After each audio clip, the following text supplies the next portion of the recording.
Just wait a few more seconds and let some people come in.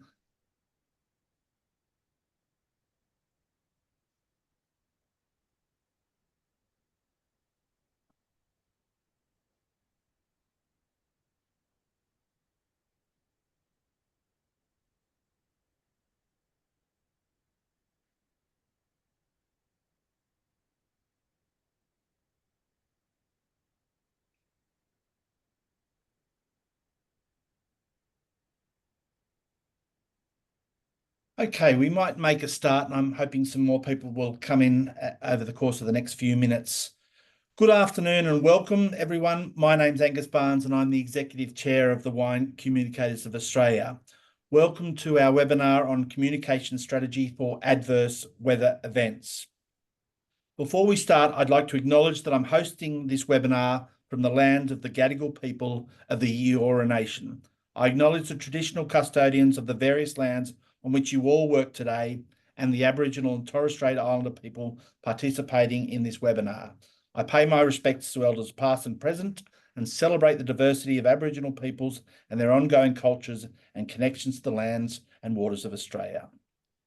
So today we have a panel of experts to discuss how a wine company, a wine business, a region should communicate to the trade and consumers about an adverse weather event, e.g. recent frosts, fire, in brackets smoke and hail. We'll hear from a cross-section of the industry, public relations and industry bodies with the aim of not focusing on the negatives, but on the opportunities to learn how to deal with the circumstances should the unfortunate event ever rise again. We'll also look at the current and future sustainability reporting requirements and how and when it will impact small and medium-sized businesses. This will be a panel discussion with the opportunity to ask questions, and the panel will consist of Kerry Parkin, who is the founder and CEO of Sway, a global corporate communications business located in London. Kerry's been in Australia for just over 24 hours and has overnight picked up an award in the UK. Kerry used to be based in Australia and was the global corporate communications manager for Pernod Ricard winemakers, and Kerry also has a strong history with the WCA. Next, we've got Nicki Robbins.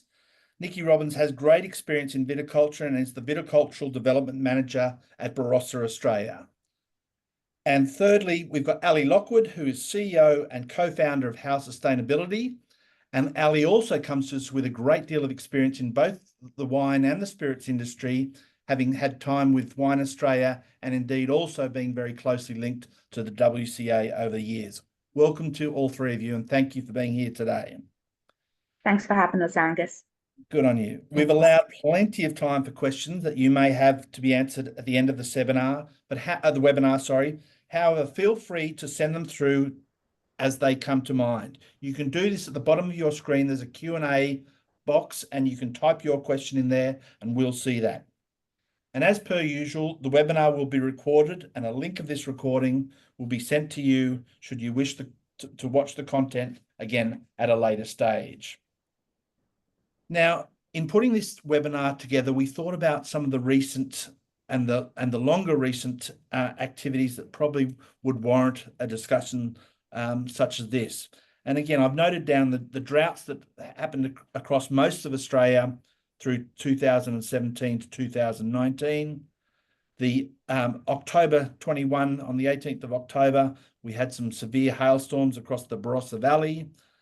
We had some severe fire and smoke events in Adelaide Hills and across the eastern coast at the end of 2019, 2020, and we had rain across much of Australia in 2021.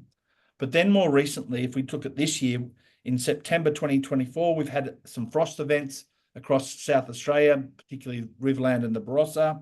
We've seen some hail events in November 24 in places like the Hunter and other regions, and we're seeing quite a bit of disease pressure right now during the hot, humid conditions. Now, a lot of these activities are relatively common, but I think we need to tease out the best way to talk to the trade, talk to consumers, and do this in a positive way. So I've got a series of questions, and I'm going to ask the questions to each of the panelists. And again, if you've got any further follow-ups or questions, type them in the Q&A box. But why don't we jump straight into it? So maybe, Kerry, I'll start with you. Kerry, you wake up in the morning, your business has had a bad weather impact, e.g. a hail. What do you do next in terms of communications? Yeah, thanks, Angus. So just to clarify as well, I've worked across a number of agricultural businesses, coffee being one of them, so the main competitor to Starbucks. Currently working with lemons, which are very susceptible to poor weather events. And actually, the similarities across all agricultural businesses are incredibly similar. I think the first thing to note is there is no such thing anymore, I think, as an unexpected weather event. All weather events should be currently expected. We live in very turbulent times. We live in times where unexpected no longer exists. So firstly, getting preparation done when you're in a quiet period is really important. So mapping your risks into a risk register. So what is likely to happen and unlikely to happen? And then if it happens, what is the impact of that? Is it a high impact or low impact? And anything that is likely to happen with a high impact should be prepared for. And that means preparing statements, preparing a chain of command within your business, and triaging the stakeholders that you need to notify in the event of that happening.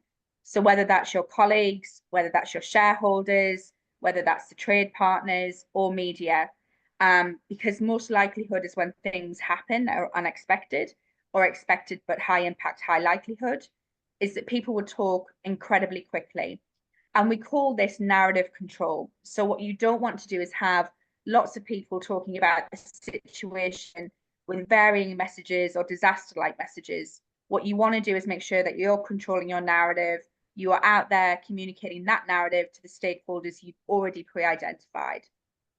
When you know what the actual event is that's actually happened, when you wake up, you've already prepared all of this information.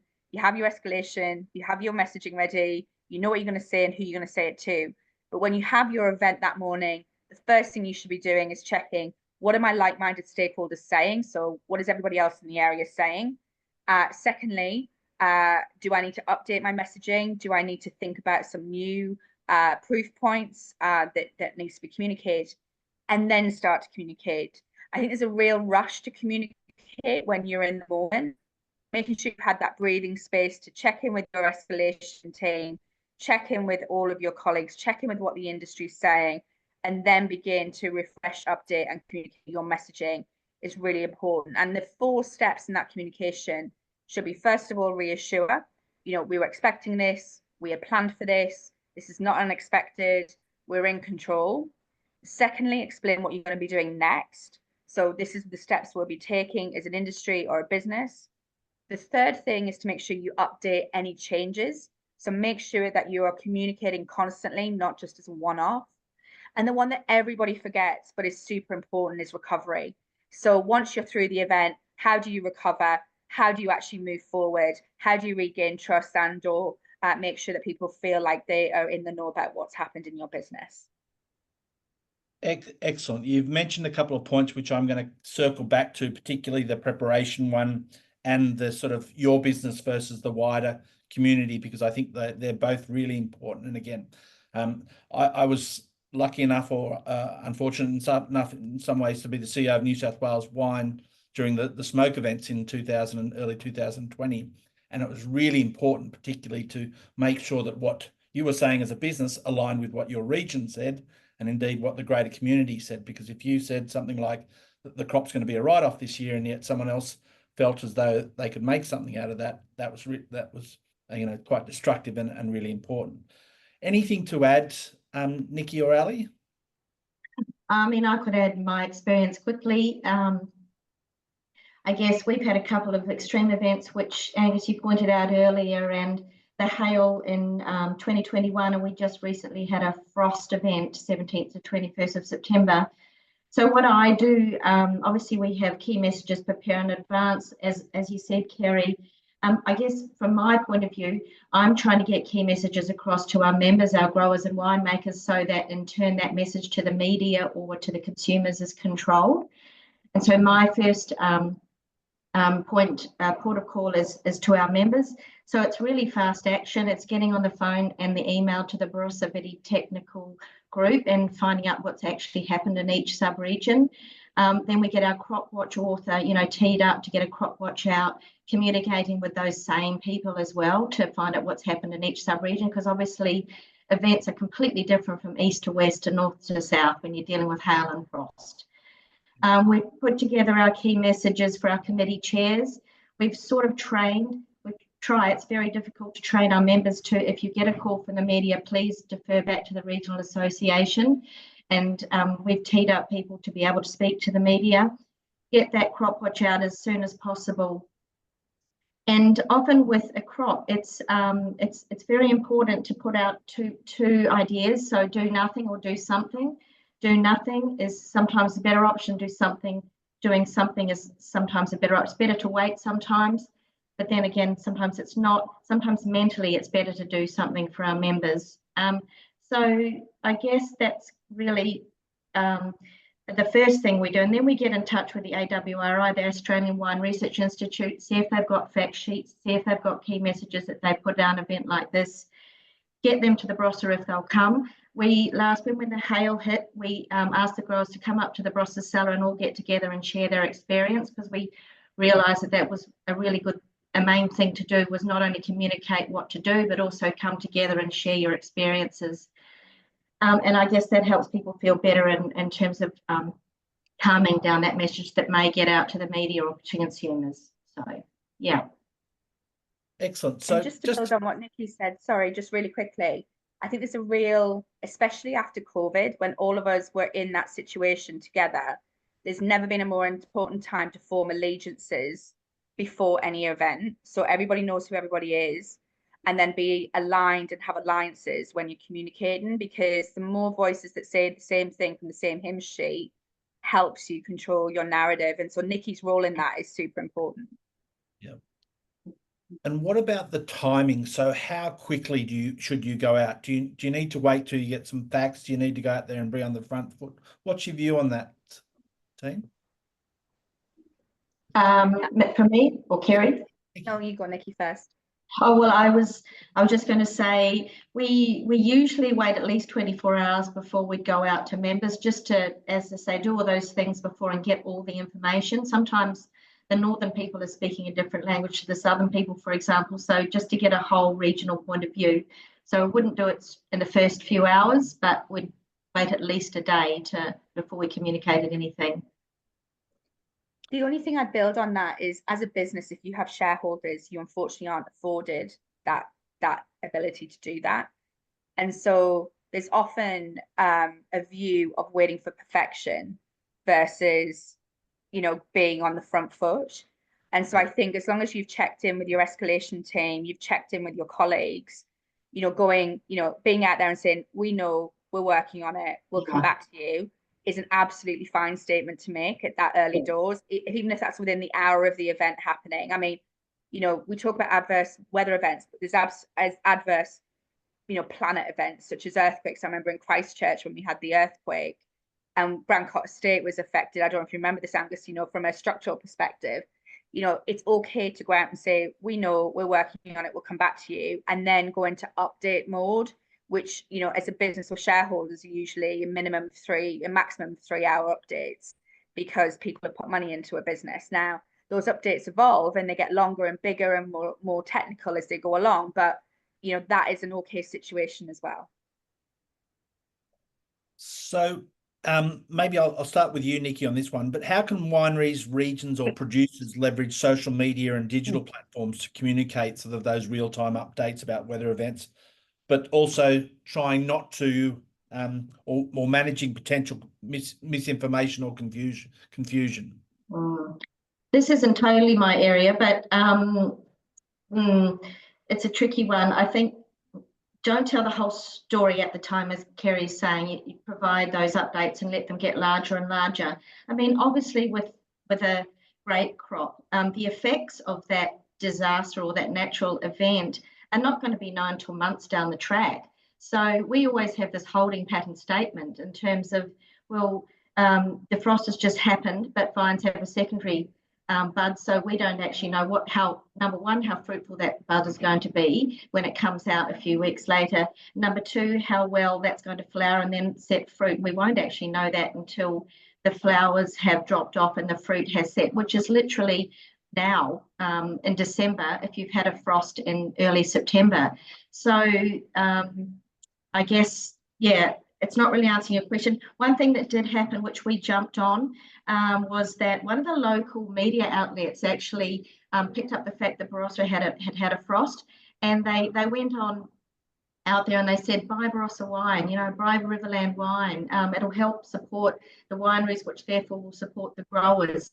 And we looked at that, we went, that's a really lovely thing to do, and so we chose to share that message outwardly to our social media audiences, which we made a decision to do that, and I think it had a good impact. Yeah, I think that's a really good one. Again, I remember the New South Wales fires when people asked what we can do, and the simple answer was buy a bottle of New South Wales wines, support those industry while they're out there. So, Kerry, do you want to add on to that about social media? Yeah, I mean, don't underestimate the volume of international audiences that follow these channels. And that's the other thing as well is, not to make a poor joke, but bad news spreads like wildfire. And, it's also, how your reputation is framed overseas with all of the key buyers, whether that's in the UK or if that's APAC or wherever it might be. But they are watching this stuff. They are making informed decisions about what they are seeing firsthand or hearing firsthand. And so being really clear back to that allegiance and alliance piece is that even whatever social media you're putting out, it's in tune with what the industry has to say about it, because you'll find some rogue people taking advantage of the situation going, oh, we weren't affected and therefore by us. But it's about actually how you stand together on social industry and keep updating on that as well. And so, Kerry, talking about international, and tying in with sort of the best strategies for maintaining trust with our key wine trade partners, whether they be distributors, retailers, sommeliers, when weather impact may or may not impact the supply chain, grape pricing, wine quality, etc. What are some of the strategies you think that people should adopt in that, and maybe looking at it from an international perspective as well? Yeah, I mean, the truth is that you can't forge that when you are in crisis. All of that has to be pre-work. All of that needs to be planned and preceded and allocated across your bench, across your business, prior to anything ever happening, because it is impossible to win trust when you're in a crisis event. That's done beforehand. That's building great business relationships, service, customer service, all of those really key things that happen across a business. And then being able to leverage those relationships when you're in a moment of crisis to help get your voice out there and amplify it. That's the role of those individuals during that time. I remember at Pernod, we had what was called the Top 50 program, if you remember, Angus, where, we would establish who were the key stakeholders across our whole business, and we would spend years working with them to build trust. And then in an adverse event, we knew we could communicate with trust and authenticity, even if that was bad news, but they knew we had it under control because they had got to know our business. So pre-work in crisis events is more important, I think, than how you manage a crisis event. Okay, I'm going to come back to that pre-work just in a minute. I'm going to segue across to Ali now, but just as a reminder to everyone, if you've got any questions, feel free to type them in the Q&A box. I've got plenty of questions on my paper, but if you've got burning questions that you want to ask any of the people in the panel, please type them in and we'll get to them during the course of the webinar. So, Ali, your role is slightly different in terms of your role is about sustainability, or I might even let you tell us about your role. But maybe the first question is what are the mandatory climate-related reporting requirements? And then we'll sort of tease out about who and why and where and how, etc. Sure, thanks, Angus. And such an interesting discussion from you two ladies. I've got questions myself, actually, but maybe that's for later. But thank you. And yes, we're definitely moving into a new era, I feel, in Australia. How sustainability was set up to track and measure and monitor ESG metrics, and we have changed and morphed as what we can see is mandatory climate reporting is coming into Australia. So I'll take you through the history of that, and there's a longer history behind it, but most of it's happened this year, and it's really important. The good news is for probably 95% of businesses, there's not going to be an immediate impact. There will be an impact, and I'll talk you through that as we go through. So in September, and this has been on the cards for some time, but the Australian government mandated climate related reporting and passed a bill. Legislation, it will be introduced on the 1st of January 2025. So it's not too far away, it's less than a month away. So the Australian Sustainability Reporting Standards provides the guidelines for mandatory climate-related reporting, and they've got standards as part of the Accounting Standards Board. So there's two main ones. There's lots of acronyms, just like in the wine industry. AASB, which is the Australian Accounting Standards Board. There's a Standard 1 and a Standard 2. So Standard 1 is voluntary, and Standard 2 is mandatory for climate-related reporting. However, with Standard 2, a lot of Standard 1's requirements are included in that. I think this is an important point. It is aligned to the International Financial Reporting Standards, the IFRS, so the Standard 1 and Standard 2. So it's really aligning Australia with globally recognised best practice, which is fantastic. It is adapted to Australia. It's not exactly the same, but it's very similar. ASIC will be administering it as well too, and monitoring it, and that ensuring company compliance as well. So where did you want me to take this? Do you want me to cover who will be impacted? Would that be? Yes, probably, yes, yeah. please. All right, I'll keep talking. Yeah. Jump in if you want at any point. So the good news, as I said, it is mainly larger companies that this requirement is targeting. So immediately the larger companies, and I'm talking 500 companies with $500 million consolidated revenue and above, they will be the ones impacted. And also, so it's those listed on the ASX, it's financial institutions and major emitters. So that's who the primary target is. And also asset owners like superannuation entities and registered schemes are also a key target and a focus. So how the government have sort of spaced it out, it is a phased period, and they've separated these companies into different groups. So there's group 1, group 2, group 3, and companies have to meet 2 criteria to be able to fit into and be relevant for those groups. So group 1, as I said, their reporting requirements will kick off from 1st of January next year. However, it goes with their fiscal year. So for most of them, it won't be until July. Yeah. And they are companies that have $500 million or more of consolidated revenue, $1 billion or more of investments, or gross assets rather, and 500 or more employees.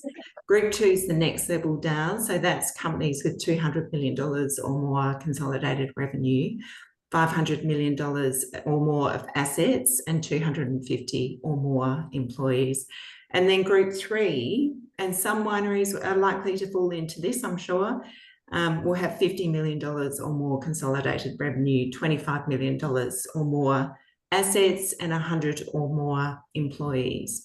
So that, and in terms of the timeline for the reporting, which I'll touch on quickly, as I said, group 1 will start reporting from next year. Group 2 is from July 2026, and group 3 is July 2027. So the good news for small to medium-sized businesses is that you're actually exempt from this climate reporting, which is excellent. However, and there is a big however, these companies will require some data, not all, but some data from their supply chain as time goes on. So for most of them, that will fall into the second year of their reporting requirements. So that is scope 3 that they're reporting on. So initially they'll be reporting on scope 1 and 2. But as time goes on, scope 3 is what they'll be required to report on. And that includes you guys. If you're selling to Endeavour Drinks, you know, you are regarded as a purchased good or service. They've got to account for the transportation to get your product from the winery to their facility, waste generated in those operations as well. They also look at downstream emissions, so use of the sold product and end-of-life treatment as well too. So that's it's a much more complex measurement that they have to capture, but that is certainly required.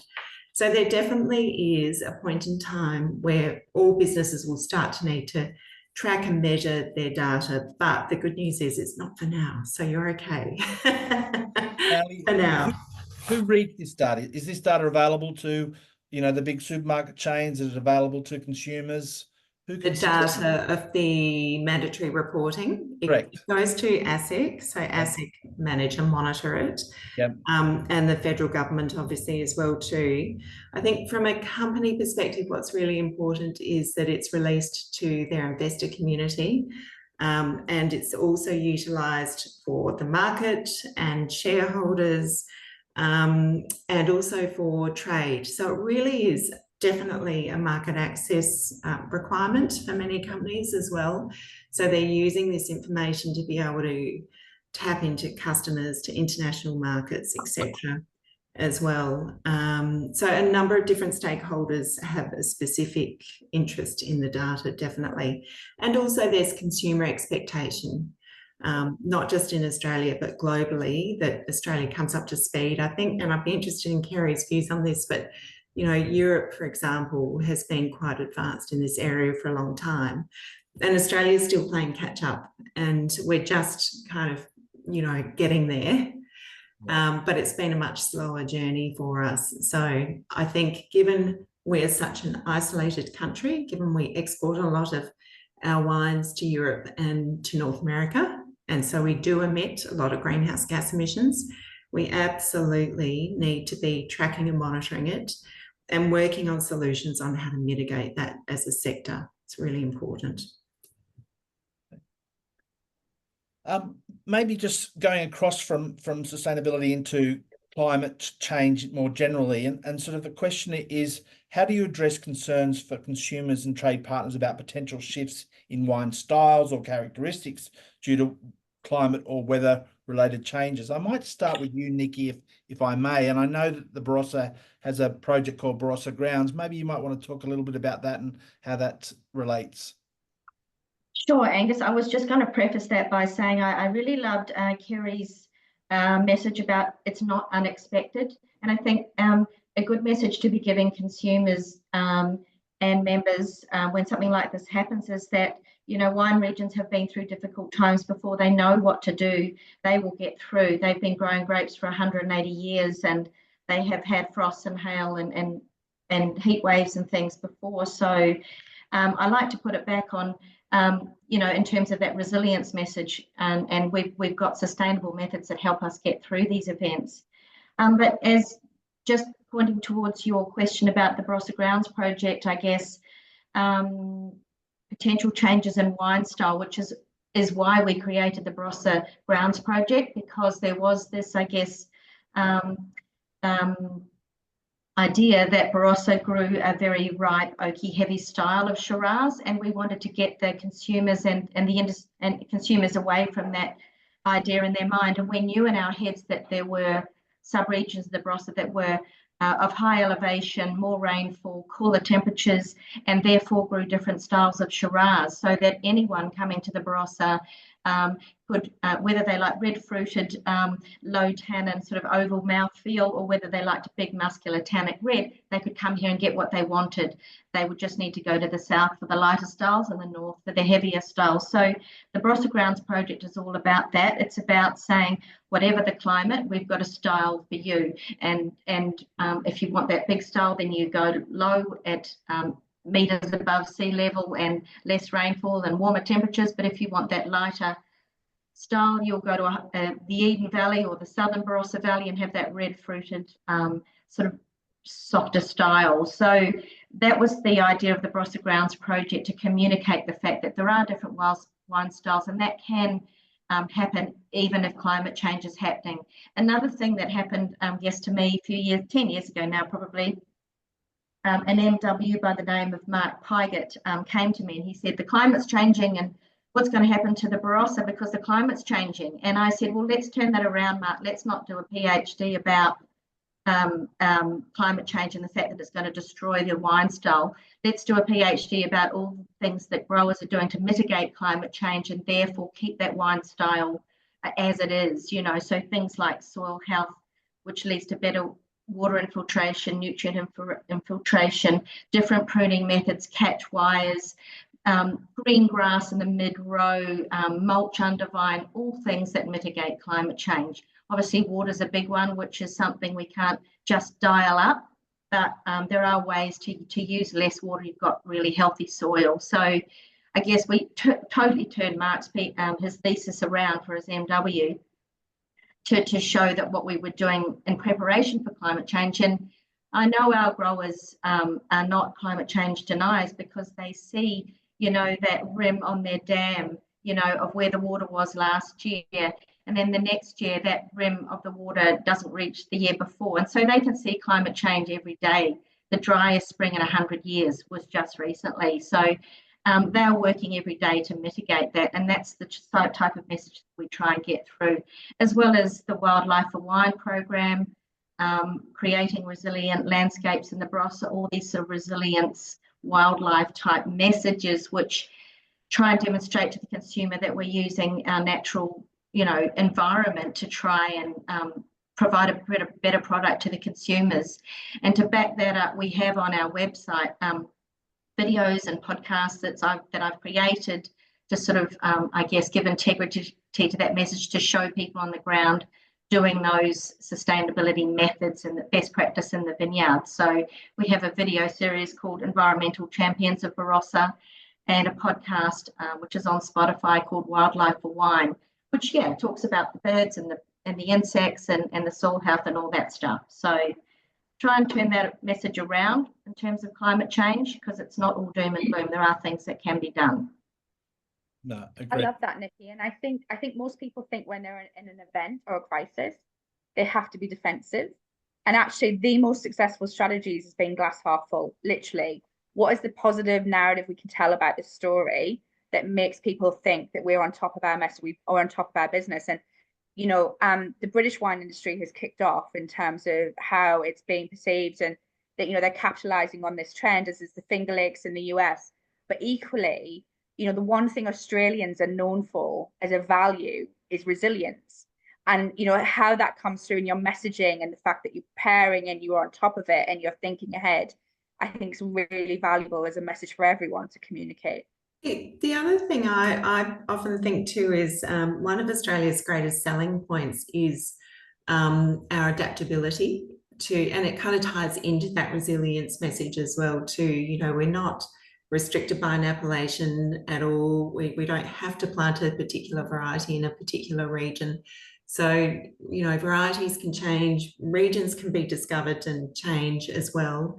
And I think that's a huge selling point, that we have the ability to change and adapt as the climate changes.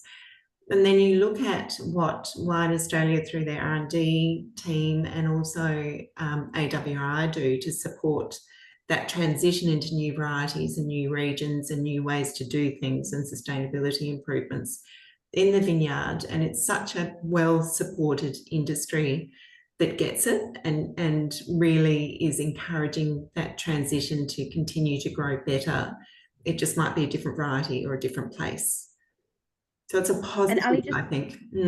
I think so. And I think just building on what you said earlier, Ali, is there is zero sympathy for any region or any industry or any business that is not taking care of its own ESG fundamentals. Because if you're ending up in a hard position and you're not investing in it, then quite frankly, you're biting the hand that feeds you and you need to get on with it. So the investment in that area from it also to tell those stories and those messaging, while it might be top down in terms of its implementation, ultimately will serve the Australian wine industry really well. And SWA's a great, so that's a good segue into SWA, because Sustainable Wine Growing Australia really provides that platform for continuous improvement and data collection to a degree. So I think there's so many good elements of the sector that can be brought together at a national level and really promoted. Yeah. I completely agree. Why don't we come back to one of Kerry's opening remarks and talked about preparation and risk register and maybe sort of tease out, and again, I'd welcome from across the panel, what preparation should a business do in advance in case the weather event should arise? So what sort of preparations, again, you talked about the risk register, maybe tease that out, please. Yeah, it's really interesting. I did a survey recently, which was how many businesses have actually looked at their crisis management plan in the last 6 months, 12 months, or 18 months. And 75% of the respondents said, I can't remember the last time we looked at it. And so I think the first question for anybody on this call is, do you have a crisis management plan? When was the last time you looked at it? And when was the last time you trained it? Because it doesn't matter, most people think, oh, we'll get through it. We've done some of this before, but people come and go. The media moves on, your stakeholders move on in their expectations of you. And so, you should be doing that exercise at least once a year. Now, that's everything from a really small business to your big mega conglomerates like a Lion or a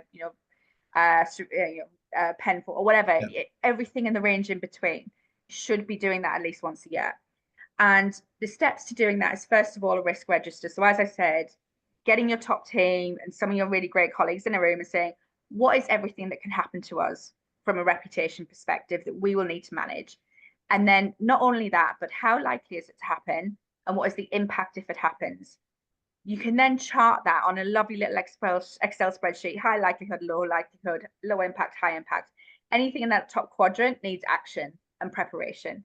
And you need to assign it to a team member. And you need to make sure that they have an actionable plan to get it down the risk register. So down out of likely and impact, and the downer it can go, the better your business is. And so things like, preparing your colleagues, preparing statements, preparing an escalation plan, all of those items will be really important. Training and simulating.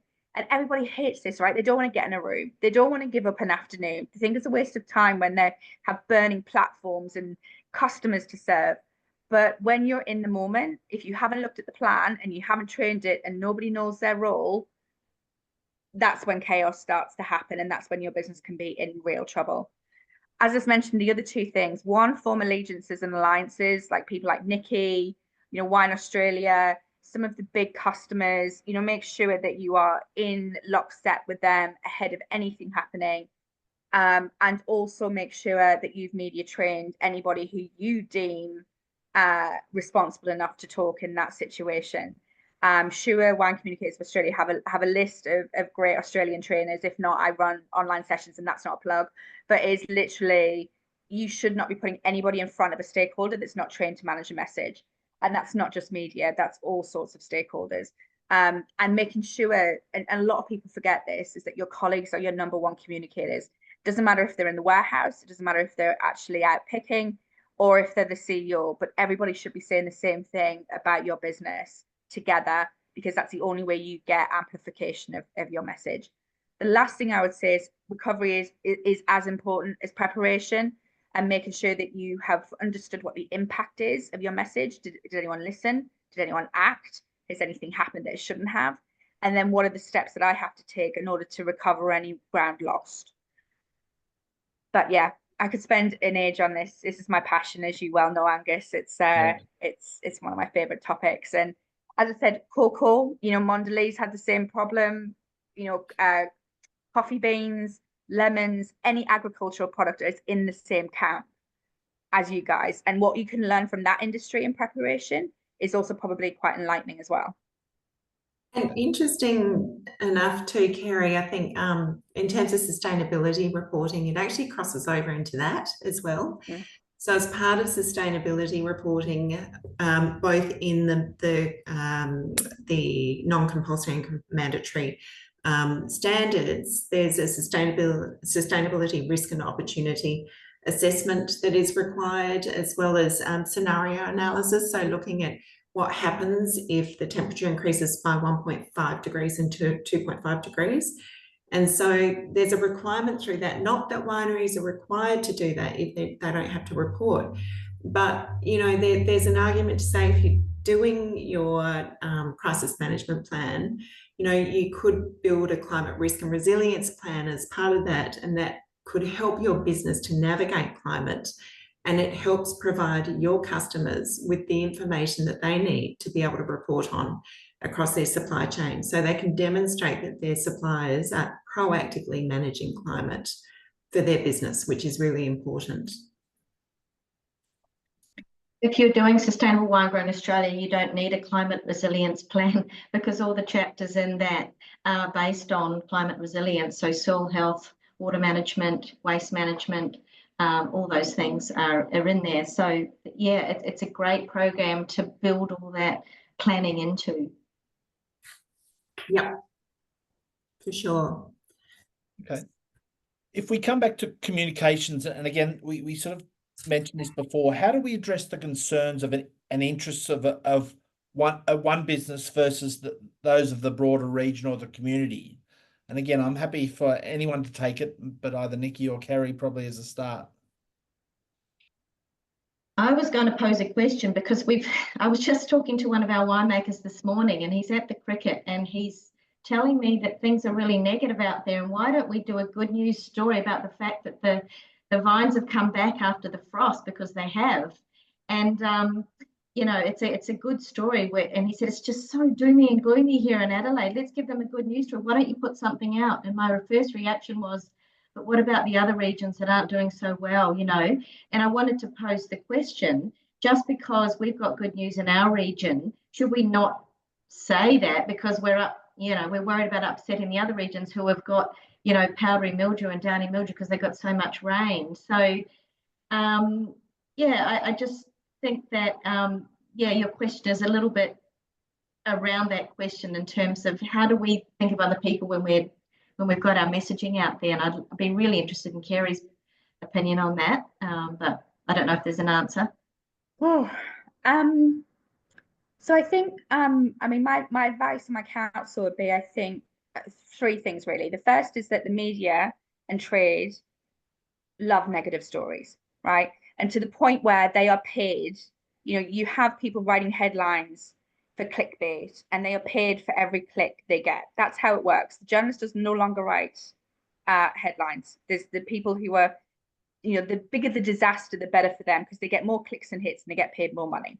And so we live in a current environment of doom and gloom and disaster and destruction. And so that's why there is this undertone of negativity. No matter what industry you're in currently, it's this constant, because people are getting paid to do that, right? So, and again, it's what I was saying before about establishing trust with the right stakeholders and preparing updates that help your business and your industry or your sector or your region. Now, there is definitely a place for a united front on Australian wine, 100%, and there are opportunities to do that. However, that being said, within any editorial calendar you're going to build, any content strategy that you're going to build, it has to be in the view of my local business or my local region or my local interest, then my regional, and then my national. And flipping that pyramid around, going, I'm mainly going to talk about my business, my interest, my region. Then I'm going to talk about that one step higher, and then I'm going to support national, because that's really where most of your custom and most of your trust is going to come from. And so therefore, weighting your content strategy against that inverted pyramid is really important. So 75% of your content should be going towards what I feel about my business and my sector and my region. Okay, elevate a little bit higher. Okay, maybe 10, 15% about the wider, if you know, let's talk about Jacobs Creek to Barossa to, you know, SA. You know, it should be going, you know, Jacobs Creek is about 65, 70%. Then it should be about the Barossa, another 15%. Then it should be, you know, South Australia, maybe another 5%. Then nationally, probably, my numbers are all mixed up. I'm jet lagged, sorry, 10%. But that's the volume of split you should be putting in, and definitely not compromising your positive messages for a national message when actually that should be a tiny bit of your content strategy. So that's how I would be looking at it personally. To answer your question, Nikki, I'm not sure if that's helpful. Yeah. What do So you let me tease that out. So does that mean, or again, it's is storytelling important then? So we should be telling the story about individual growers, individual wineries, individual businesses, and how they've come through and what they've made and what the positives of that out of it. Again, I saw some great stories when we had the smoke about people who've come through that, and their follow-up vintage was terrific, and they had lots of support from local community and from Endeavour Drinks Group and whoever it was. So where does storytelling fit in that? Is that to me or Nikki? Yeah, maybe to you. Yeah, I think it's in the preparation stage, Angus, which is, you need to prepare what it is you want to say about your business or your organization, right? And usually that has 3 to 4 pillars, because anything more than that, people don't listen. So it's provenance, it's probably the people behind your business. It's probably, I talk about provenance, terroir, probably more than anything. Then it's about, the people behind your business. It's probably your sustainability, back to what Ali was saying, the story you're telling about sustainability. And there might be a fourth one that's just really unique to you. Like, you've got an entire female winemaking team, and DEI is your fourth pillar. But then when you're in crisis, it's how do you make sure those pillars are coming through, and how are those pillars representing, even in times of crisis, what you want to say about your business. So how those stories and those proof points are getting through in times of peace and in war, and making sure that they all make sense with each other, and that they're proof pointing and constantly reinvigorating your story. And as I said, the story you might tell may be hyper local to national, and how you mix that up is an important discussion you have internally, and will depend on your reach as well. Yeah. But you guys have so many amazing stories. I mean, yeah. as a former wine writer, I never ever got shy or sad of any of the stories Australian wine had to tell.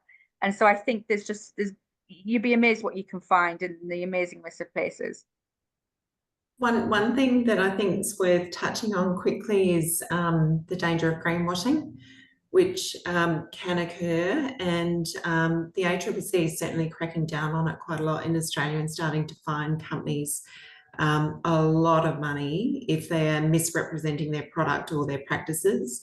So I think I agree with you, Kerry. I think the sustainability story as one of the narratives is really important, and will continue to be increasingly important. But what needs to sit behind it is your data and your metrics and your measurement and your goals and your progress and your strategy and your governance and all those things, to actually show that it's an integral part of your business. It's not just a marketing campaign.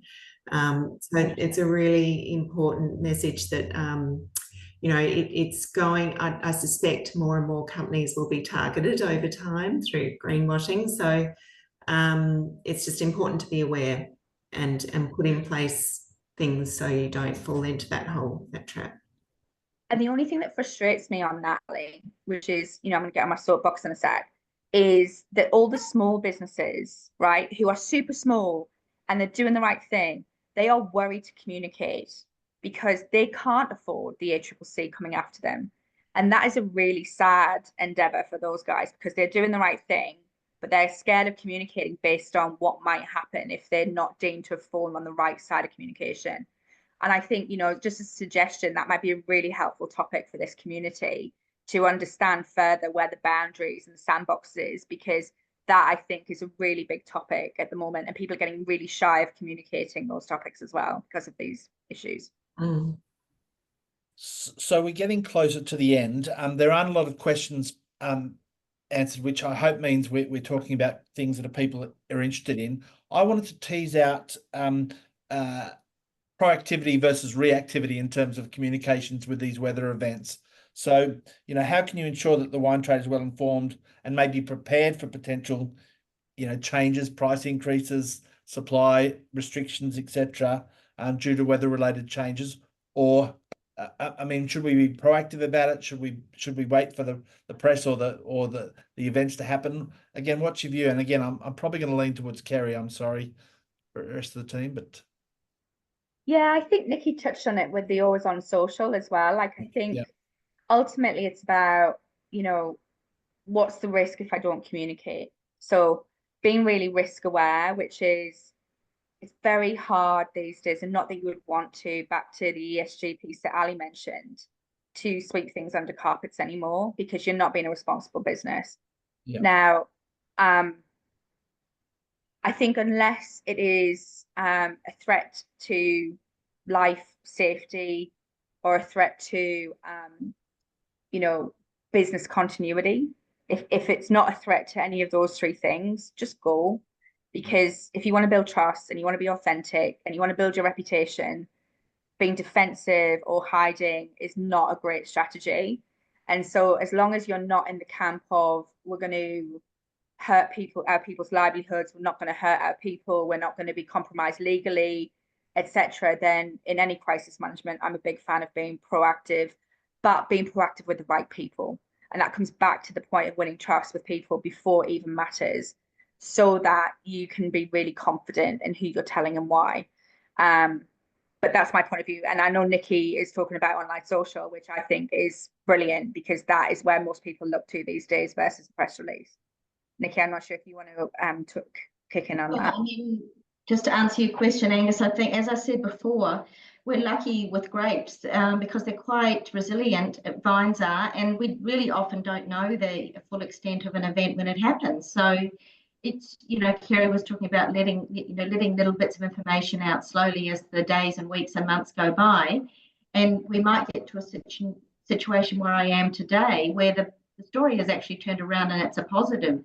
I wouldn't have had a story before if the frost hadn't hit it in September to say, hey, there's a good news story here, the vines have come back. I don't think all media are looking for negative stories at all. I think that our local media isn't like that anymore. And, there's also blogs and things that you can build positive messages into, like WBM magazine with Anthony Madigan and things like that. I think sometimes if someone says something in the media and it's the wrong person, that can build some sort of mass hysteria almost, and people think that things are really bad if that person that spoke to the media isn't the right person. So I just think it's really important to obviously make sure the right people are talking to the media, but build the story and try and turn it around to the positive as the days and weeks and months go by, if that's possible. I'm not talking about shareholders like Kerry is, but I don't think all media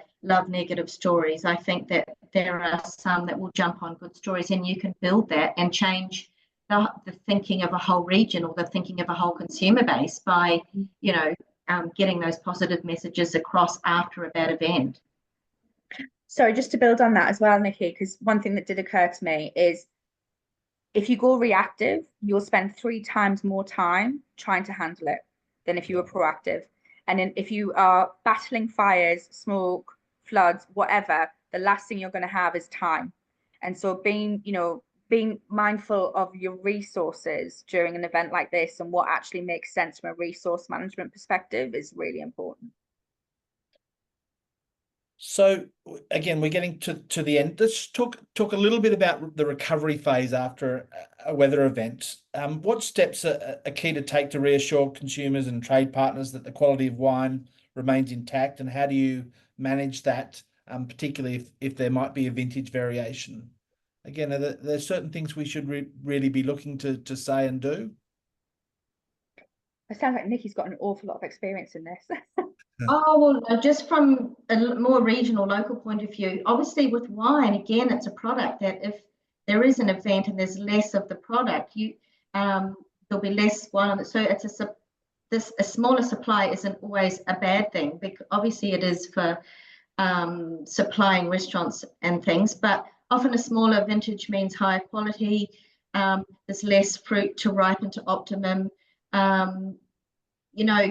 We sometimes put out the message that there will be less of this product, so get it quickly. We don't put the prices up in Australia, do we? When we have an event, they do in Bordeaux and other countries, but we don't put the price up if we've got less supply generally. So, to the dismay of the obviously profitability of some businesses, we tend to not do that, do we? So. We're lucky we've got a product that if it is a smaller vintage that's been hit by a weather event, that can actually be a positive for the quality of the product. I think the only thing to add as well is you guys have the benefit of interstate learning. And, you know, it might not be the same weather event. You know, you might have smoke in, you know, Vic, or you might have water in SA or whatever, or mold in wherever, or frost. But you have the ability to come together and share learnings, and how willing everybody is to do that and what forum that's done in. I'm not sure, but you know, the quicker you all learn together, the quicker the learnings are shared, the better the entire Australian wine industry will be. So from a recovery perspective, everyone is usually so busy, they don't take the time to do the learning bit.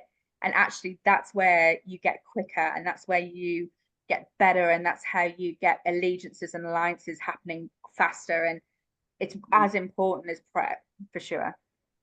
So I think that's a lovely way to finish. And again, maybe I might just tell a little bit of the story of the New South Wales smoke situation, where I think it really, the absolute benefit of that situation, which was an awful event and was very destructive to people's livelihoods, was that we worked together as a industry very well. You know, we had samples we had people flying down on planes with frozen samples of grapes to the AWRI to get tested. We had sessions together to talk about how to deal with it and how different vineyards are going to be impacted. And then after the event, we had learnings. So what have we learned about this? What would we do different? What decisions would we make slightly differently? And I think that was one of the great outcomes of what was a very difficult situation. So maybe we might finish it up there. And again, what I'd like to do is thank very much to our panel, to Ali, to Nicki, and to Kerry for your insights today. Thank you to everyone who's attended. A copy of this presentation will be available on our webinar very shortly afterwards the presentation. Our next webinar will be held on Tuesday, the 11th of February in 2025, and we'll discuss developing resilience, and presented by Adam Prizzatula, who is the founder of a business called Arm for Life, which is an organisation that seeks to create awareness around wellbeing and mental health.